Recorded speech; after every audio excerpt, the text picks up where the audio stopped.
प्रेम श्री राजा रामचंद्र की, वृंदावन बिहारी लाल। मन्मना भव मद भक्तो मद्याजी माम नमस्कुरु, मामे वैश्यसि सत्यम ते प्रतिजाने प्रियसी में, सर्वधर्मान् परित्यज्य मामेकं शरणं व्रज, अहं त्वा सर्वपापेभ्यो मोक्षयिष्यामि मा शुचः, मोक्षयिष्यामि मा शुचः। श्री कृष्ण शरणं मम, श्री कृष्ण शरणं मम। हम सब जब भी परमात्मा की ओर बढ़ना शुरू करते हैं ना,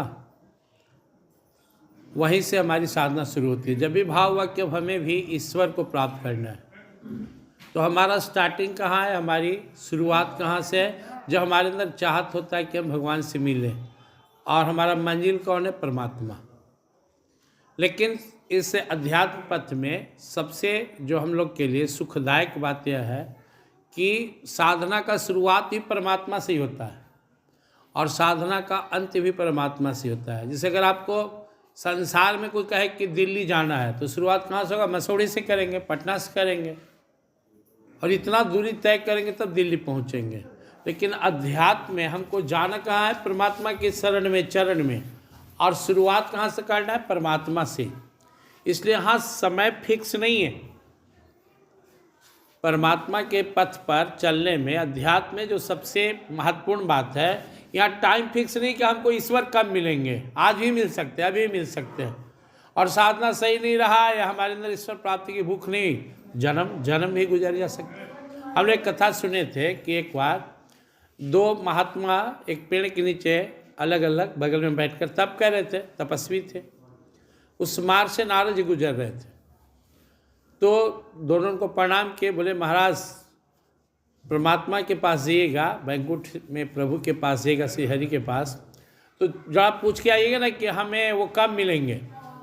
एक बोले तो दूसरा भी यह भाव जगा अपने मन के अंदर, उनका भी जगा कि हमारे बारे में पूछ लीजिएगा कि हमको भी प्रभु कब मिलेंगे।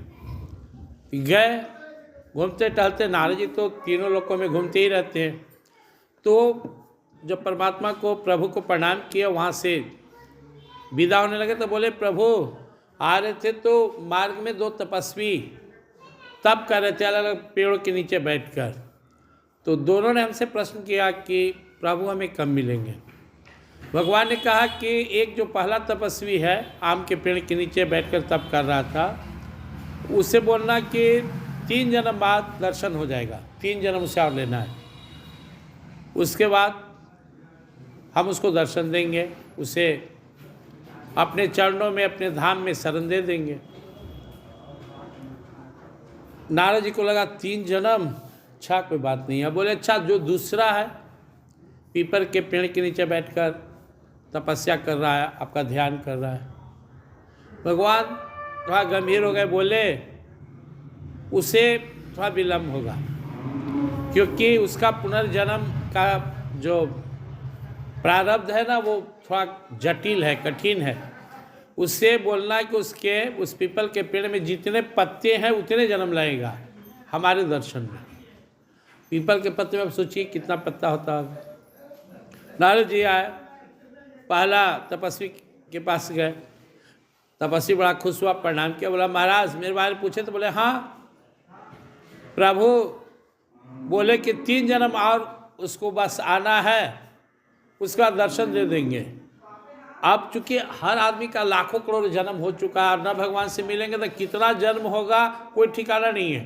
तो नारद जी को लगा कि चलो इतना जन्म इसका बीत गया, अब तो 3 ही जन्म की बात है, अब तो परमात्मा इसको मिलने वाले, बड़ा खुश होगा इस सुनकर। लेकिन वो जैसे ही सुना 3 जन्म, एकदम स्तब्ध हो गया, मुँह लटका लिया, बोला 3 जन्म अभी यार, तेरा तो बेकार में लगल है ना। एकदम वो निगेटिव हो गया, क्या भगवान का ये है, इतना हम लगे हुए हैं, सब छोड़ के त्याग करा। बोले 3 जन्म। नारद जी से भी प्रश्न करने लगे, बताइए भगवान का इंसाफ है, सब छोड़ के जो उनका चरण में लगा हुआ है, ध्यान में लगा, उसको 3 जन्म लेना पड़ेगा। नारद जी कुछ नहीं बोले, क्या बोलते, वहाँ से बढ़े आगे, पीपल के पेड़ के नीचे बैठा हुआ, तो वहाँ नारद जी को हिम्मत ही नहीं हुआ जाए। इसको 3 जन्म बोले तो स्थिति है, उसको बोलेंगे पेड़ में जितना पत्ता है तो बाप पता नहीं क्या करेगा वो। लेकिन वो देखा तो दौड़ा प्रणाम के, प्रणाम नारद जी भगवान महाराज, प्रणाम प्रणाम। भगवान के पास गए तो भगवान क्या बोले? नारद जी थोड़ा सा मुँह लटक गया था, नारद जी का भी उत्साह नहीं था। अब कोई आपको न्यूज सुनाने आ रहा हो खुशी के और आप निगेटिव हो जाए, एक निगेटिव हो गए थे तपस्वी। नारद जी जवाब दिए, नारायण नारायण किए, बोले हाँ भगवान से तुम्हारे बारे में पूछा था। पूछे आप? हाँ पूछा हूँ। क्या बोले भगवान? बोले भगवान बोले कि उसको दर्शन देंगे, लेकिन वो उतना कह रहे थे कि जितना पीपल के वृक्ष में पत्ते उतने जन्म बाद, वो नहीं सुना। इतना ही सुना कि दर्शन देंगे, वो नाचने लगा खुशी में, आनंद विभोर हो गया, पागल हो गया कि हमको भगवान दर्शन देंगे। इतना वो प्रेम में पागल हो गया कि नारद जी भी आश्चर्यचकित। एक को बोले 3 जन्म, तो इतना भला बुरा भगवान को बोलने लगा। इसको खाली बोले कि मिलेंगे, अभी सुना भी नहीं, अरे खुशी में पागल है। तभी नारद जी क्या देखते हैं कि भगवान उसको आकर गले लगा लिए। प्रेम श्री वृंदावन विहारी। नारद जी आश्चर्यचकित। उसको 3 जन्म बोले और इसको बोले थे कि पीपल के वृक्ष में जितने पत्ते हैं उतने जन्म। तो क्या भगवान झूठ बोलते हैं? बड़ा आश्चर्यचकित। बोले प्रभु आप तो बोले थे कि इस पीपल के वृक्ष में जितने पत्ते हैं उतने जन्म लेंगे, क्योंकि इसका पूर्व जन्म बहुत भयंकर रहा है, और आप दर्शन दे दिए, तो क्या आपकी वाणी सत्य हो सकता है? भगवान ने कहा नारद जी, जिस समय मैं तुमको कहा था उस समय के अनुसार इसका जप तप श्रद्धा में इतना दम नहीं था। मैं तो भाव का भूखा हूं, भाववश भगवान सुख निधान करुणा भवन। आज जो इसको वृक्ष के मान लीजिए 50,000 पत्ते हैं, तो 50,000 जन्म में जो भाव और विश्वास आता, वो भाव और विश्वास इसको इसी समय प्रकट हो गया। यह मेरे लिए प्रेम में पागल हो गया। तो जब यह मेरे लिए इतना प्रेम में पागल है, इतना दीवाना, तो मैं इसे दूर कैसे रह सकता हूँ? मैं आ गया, मैंने कोई गलत नहीं कहा था। जीव जब मेरे प्रेम में दीवाना हो जाए, एकदम आतुर हो जाए, तो मैं उसी समय उसे दर्शन देता हूँ। मेरे दर्शन का कोई कंडीशन नहीं है। हम सबको इस बात को ठीक से समझना है। आप अगर भगवान के बिना नहीं रह सकते, तो भगवान भी आपके बिना नहीं रह सकते। आप अपने अंदर इतना प्रेम पैदा करें, इतना प्रेम पैदा करें कि आपका हर पल एकदम जीना भगवान के बिना एकदम मुहाल हो जाए, बेचैन हो जाए। ये अथा मां प्रबदन्ते तान स्थय भजाम्यहम मम वर्तमान वर्तन्ते मनुष्या पार्थ सर्वसा। अर्जुन, जो मुझे जैसे भजता उससे मैं भी वैसे ही भजता हूँ। अगर कोई मेरे बिना आराम से रह रहा है तो मैं भी रह रहा हूँ, और अगर कोई मेरे बिना एक पल भी नहीं रह सकता तो मैं भी उसके बिना एक पल नहीं रह सकता हूँ। इसलिए हम सबको भगवान कब मिलेंगे, इसके लिए बहुत टेंशन लेने की आवश्यकता नहीं है। आप भगवान के प्रेम में पागल हो जाएं, भगवान आपका हो गए। भगवान तो मिले हुए हैं ही, बस आपके प्रेम का इंतजार है। हरि व्यापक सर्वत्र समाना, प्रेम अति प्रकट हो ही मैं जाना। प्रभु सब जगह, शंकर भगवान पार्वती से कह रहे हैं कि प्रभु तो सब जगह व्याप्त हैं। जीव के प्रेम, साधक के प्रेम, भक्त के प्रेम में जब शक्ति आता है तो उस शक्ति और भक्ति के प्रभाव से प्रकट हो जाते हैं। परम पूज्य गुरुदेव गीता हट वहाँ कहते थे, एक कथा सुनाते थे। एक बार एक मुसाफिर जा रहा था और एक व्यक्ति बैठे हुए थे रोड पे, रोड के किनारे। कैसे आपका रास्ता जाता है आगे? बहुत सारे लोग इस रास्ते से स्टेशन जाते हैं, तो उसे भी स्टेशन जाना था। उसने रास्ते पे बैठे हुए व्यक्ति से पूछा कि हमें स्टेशन जाना है, कितना समय लगेगा? वो व्यक्ति कोई जवाब नहीं दिया। सोचा कम सुनता होगा, फिर बोला कि भाई हमें रेलवे स्टेशन, स्टेशन मतलब रेलवे स्टेशन जाना है, मुझे कितना समय लगेगा? फिर कोई जवाब नहीं दिया। सोचा एकदम बहरा है। इस पर और जोर से पूछा, फिर भी जवाब नहीं। तो व्यक्ति चल दिया, बेकार माथा यहाँ पे भूखाना है। जब बढ़ा 10-20 डेग, तो पीछे बैठा हुआ व्यक्ति बोला कि तुम्हें यहाँ से स्टेशन जाने में 15 मिनट समय लगेगा। उसे बड़ा सर्ज हुआ। वो हैरानी से पूछा, अभी तुमसे इतना बार पूछा, जवाब नहीं दिया, जब आगे बढ़ा तो तुम जवाब दे रहा है। उस व्यक्ति ने कहा, मैं तुम्हारी चाल नहीं देखा था कि किस चाल से जाओगे, धीरे धीरे दौड़ के, तो जो चाल से जा रहे हो 15 मिनट लगेगा, 15 मिनट में पहुंच जाओ। तो हमारा जो भक्ति में समर्पण है, हमारा भक्ति के में जो हम आगे बढ़ रहे हैं, हमारा संकल्प कितना मजबूत है, हमारा साधन कितना मजबूत है, हमारा नेम प्रेम कितना मजबूत है, यह निश्चित करता है कि हमें भगवान कब मिलेंगे। साधना कमजोर हो गया तो कोई अवधि नहीं है भगवान कब मिलेंगे। और साधना का मतलब क्या होता है? भगवान को प्राप्त करने के लिए हर तरह के जो शास्त्र संत हथकंडे बताए, नियम बताए, जीवन में अपनाना। और भक्त को फिर सूझने लगता है। कुछ नहीं तो सबसे आसान होता है नाम स्मरण, प्रभु का स्मरण, रूप ध्यान, भगवान को ध्यान करते उनका नाम जपना, भजन गाना, ये तो हर कोई कर सकता है। मान लिया जाए कि और जो आपका साधना में है, तप जप व्रत या ये सब हो सकता है कि थोड़ा सा कठिन लगे, लेकिन भगवान का नाम लेना, भगवान का ध्यान करना, ये सबके लिए सुलभ है। तो यह बात आपको समझना है कि परमात्मा की प्राप्ति के लिए हमारे में ही कमी है, परमात्मा में कोई कमी नहीं है।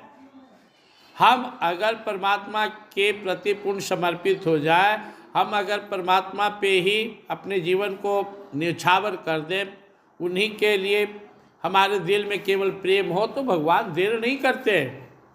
माम चयो व्यभिचारेण भक्ति योगेन सेवते सगुणान संतीतान ब्रह्म भूयाय कल्पते।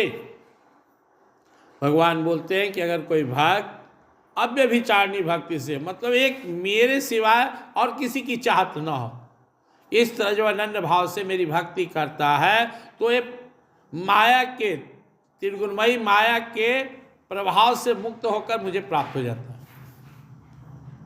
तो आज साल का अंतिम दिन है अंग्रेजी महीने का, 31 दिसंबर, कल 1 जनवरी शुरू होगा।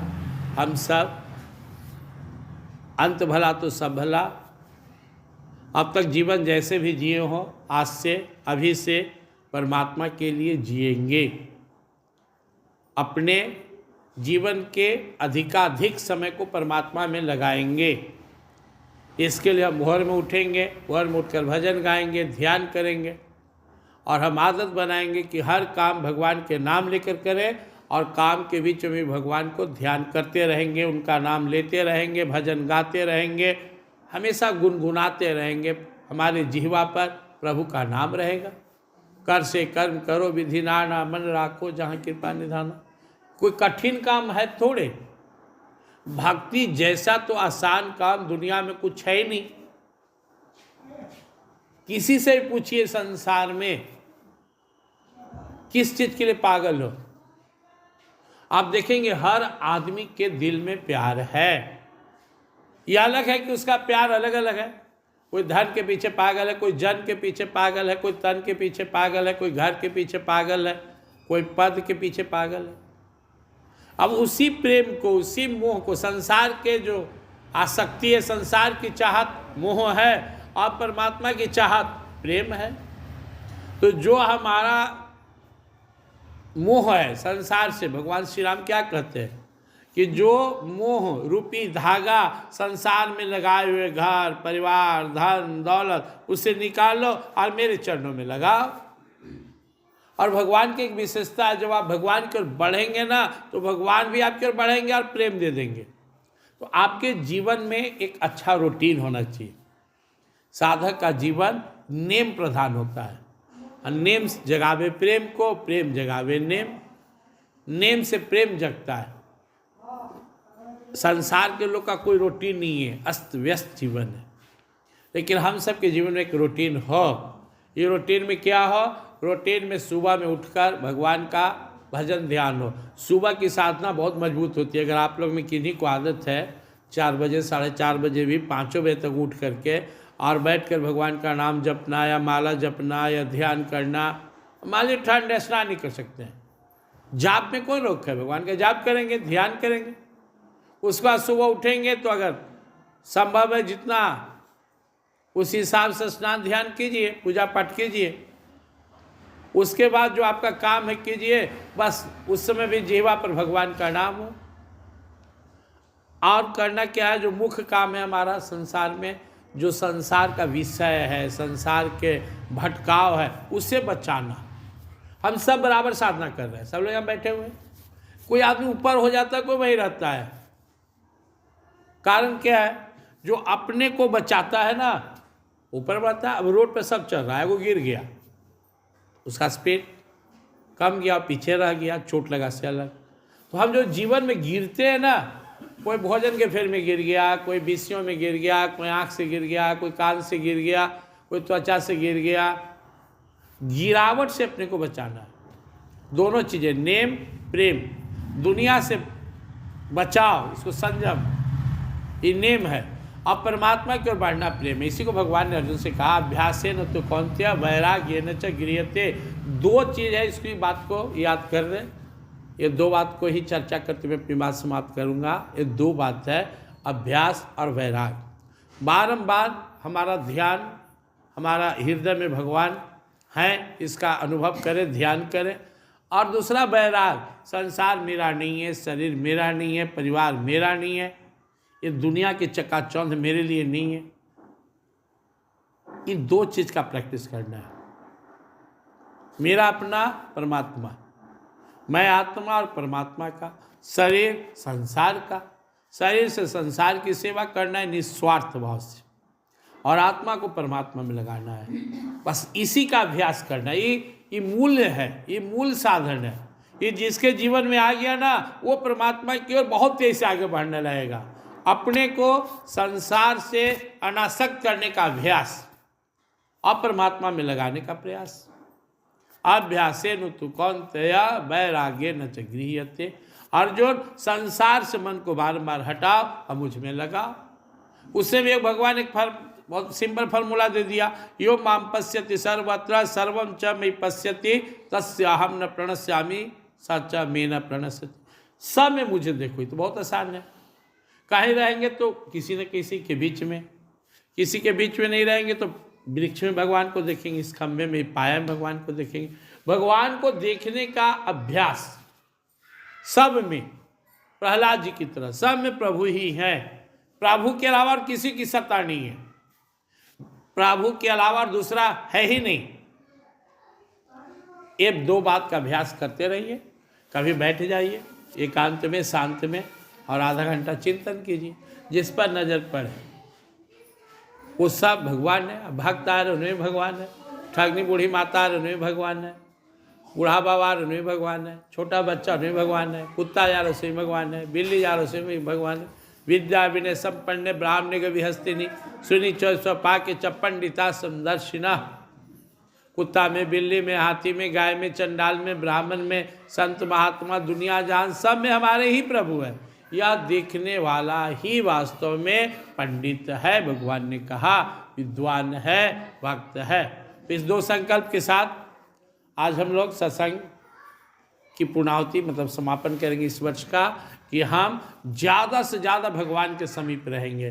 संसार में रहते हुए भी संसार का नहीं मानेंगे, खुद को संसार में आकर्षण कम रखेंगे। कुछ भी खाना भी खा रहे भगवान की कृपा से, रह रहे हो भगवान का घर है, परिवार भी भगवान का है, सुख दुख भगवान का है, दिन रात भगवान का है, जीवन मरण भगवान का है। सब तेरा है, सब तेरा है, तन भी तेरा, मन भी तेरा, धन भी तेरा, जन भी तेरा, सर्वस्व तेरा, तेरा तुझको अर्पण क्या लागे मेरा। बस इसी भाव से रहना है। गीता का भी आदेश है, गीता गीता गीता गीता गीता गीता तागी तागी त्यागी। त्यागी मतलब सब उन्हीं का है। जितना परमात्मा को सौंपेंगे मगन रहेंगे। त्यक्त्वा कर्म फला संगम नित्य तीर्थ निराश्रय कर्मण्य भी प्रवृत्तोपि नैव किंचित करोति। अर्जुन, जो है परमात्मा का समर्पित कर दो, बम बम रहो, मगन रहो। खुश रहने का सबसे सिंपल उपाय है। जितना पकड़िएगा दुनिया मेरा, सुख मेरा, दुख मेरा, परिस्थिति मेरा, उतने दुखी रहिएगा। सब तेरा, जीवन तेरा, संसार तेरा, परिवार तेरा, सुख भी जो मुझे महसूस हो रहा है तेरा, और दुख भी तेरा, मेरी समस्या भी तेरा। जब मैं तेरा तो मेरा अलग से क्या बचा? सब सौंपते रहिए, सब सुख दुख, परिवार, जन, अच्छा बुरा, अच्छाई सच्चाई, जो भी जैसे भी मैं हूँ तेरा हूँ, मुझे स्वीकार कर लीजिए। प्रेम से वृंदावन विहारी। हे नाथ, हे मेरे नाथ, मैं तो आपका हूँ, मुझे अपना बना लो, अपनी शरण में ले लो। हे नाथ, हे मेरे नाथ, मैं तो आपका हूँ, मुझे अपना बना लो, अपनी शरण में ले लो। हे नाथ, हे मेरे नाथ, मैं तो आपका हूँ, मुझे अपना बना लो, अपनी शरण में ले लो। मैं शरीर नहीं हूँ, इसमें रहने वाला दिव्य आत्मा हूँ। मैं आनंदमय हूँ, शांति में हूँ, अजर हूँ, अमर हूँ, शाश्वत हूँ, सनातन हूँ, सचेतन हूँ, अविनाशी हूँ, सुख राशि हूँ, घट घटवासी हूँ और शिव परमात्मा हूँ। त्वमेव माता च पिता त्वमेव, त्वमेव बन्धु च सखा त्वमेव, त्वमेव विद्या द्रविणं त्वमेव, त्वमेव सर्वं मम देव देव, त्वमेव सर्वं मम देव देव। प्रेम से गीता माता की, श्रीमद् भागवत महापुराण की, श्री रामचरितमानस की, भगवान के सभी अवतारों की, सभी दिव्य लीलाओं की, सभी दिव्य धामों की, सत्संग स्थान की, सभी संतों भक्तों की, सभी सद्ग्रंथों की, श्री राधा माधव की, श्यावर रामचंद्र की, उमापति महादेव की, वनसुत हनुमान की, आदिशक्ति माँ जगदम्बे की, सत्संग स्थान की, सत सनातन धर्म की। हर हर महा